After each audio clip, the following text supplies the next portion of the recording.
Então, essa pergunta, a mulher gosta de ser desprezada, eu acho que essa questão tem implícita nela um equívoco e ao mesmo tempo tem implícita nela uma discussão sobre amor que transcende essa ideia de mulher unicamente. E eu digo equívoco no seguinte sentido. Me parece que o equívoco é achar que a mulher gosta de ser desprezada, né? Eu acho que, e aí eu passo para, digamos assim, um entendimento mais profundo do tema, onde ele não é equívoco. Eu acredito que essa própria ideia aqui da pergunta de buscar um gráfico equilibrado entre zelo e indiferença. Alguns falam que amor é como tango, né? Quando você vai em direção à pessoa, ela recua. Quando você recua, ela vem atrás de você. Então, não acho que seja a mulher que gosta de ser desprezada. Eu acho que tanto homem quanto mulher, quando se sente excessivamente seguro na relação, isso pode causar um sentimento de um certo descuido com a relação. Esse tema é muito complexo e acho que muito delicado. Antes de tudo, porque ele incide diretamente sobre um dos temas mais difíceis do mundo contemporâneo, que é o tema do vínculo afetivo. As pesquisas todas sobre jovens mostram a diminuição dos vínculos afetivos de média duração e o medo com relação aos vínculos afetivos, né? Então o tema é muito delicado, porque vínculo afetivo leva à constituição de família, constituição de cumplicidade, constituição de parceria, investimento no futuro. Portanto, quando você tem muito medo de vínculo afetivo, na verdade você está com medo da vida enquanto tal, ou pelo menos grande parte dela. Então, tanto homens quanto mulheres, pode ser entendido que tanto homens quanto mulheres gostam, entre aspas, de ser desprezados, não no sentido que gostam de desprezo enquanto tal, mas que se cansam quando recebem muitas manifestações de desejo, amor por parte do seu ou da sua parceira. Isso pode virar um joguinho de você levar um tempo entre ver uma mensagem e responder para fazer com que a pessoa não ache que você está louca por ela, né? Isso é uma sabedoria popular com relação ao WhatsApp e mensagens em geral. E isso pode nos levar a uma compreensão profunda da dinâmica afetiva, que é esse jogo entre você demonstrar desejo e ao mesmo tempo não parecer tão fácil. A ideia que normalmente se associa de que a mulher gostaria de ser desprezada, porque normalmente são homens que estão falando disso, né? E como são os homens que estão falando disso, e a maioria esmagadora dos homens é heterossexual, então quando estão falando de desejo sexual e desejo amoroso, estão falando de mulheres. E muitas vezes esses homens acham que foram bonzinhos demais, e quando foram bonzinhos demais, a mulher ficou de saco cheio porque ele era bonzinho demais.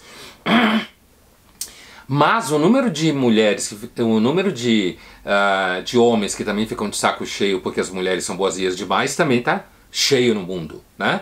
A ideia daquela mulher que fica muito em cima dele, que é muito cuidadosa, que está o tempo inteiro olhando e se preocupando com ele, que ele também se sente, às vezes, asfixiado por essa demonstração excessiva de afeto, de amor.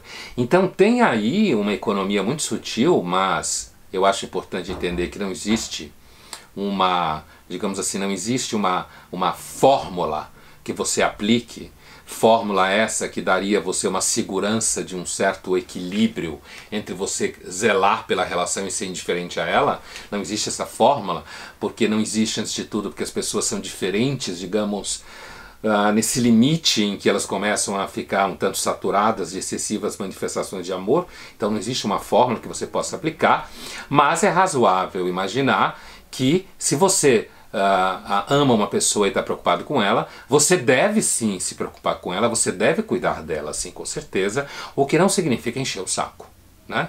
O que não significa você ficar o tempo inteiro querendo saber onde ela está, o que ela está fazendo, com quem ela está. Então, na verdade, me parece que o oposto dessa equação infernal entre zelo e indiferença é um mínimo de confiança ou uma razoável confiança na pessoa com quem você vive. E veja, com isso eu não estou querendo dizer que é fácil não, hein? Porque quando você se apaixona por uma pessoa, a psicanálise está toda aí para mostrar isso, entre outras ferramentas. Quando você se apaixona por uma pessoa, os medievais já apontavam isso.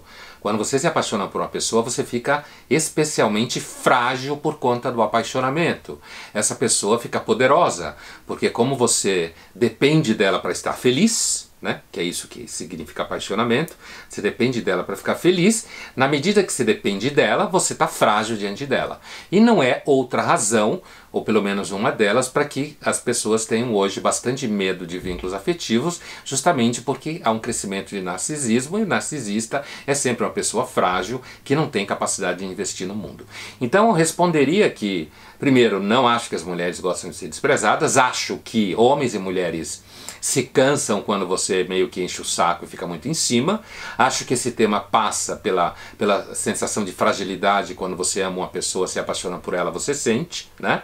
Tem aí uma economia muito sutil da relação de pessoa a pessoa, que é você perceber quando você está atravessando o samba, pessoas que são mais maleáveis à atenção do outro, pessoas que entendem muito a atenção como excessiva asfixia, ou pessoas que demandam muita atenção se não se sentem amadas.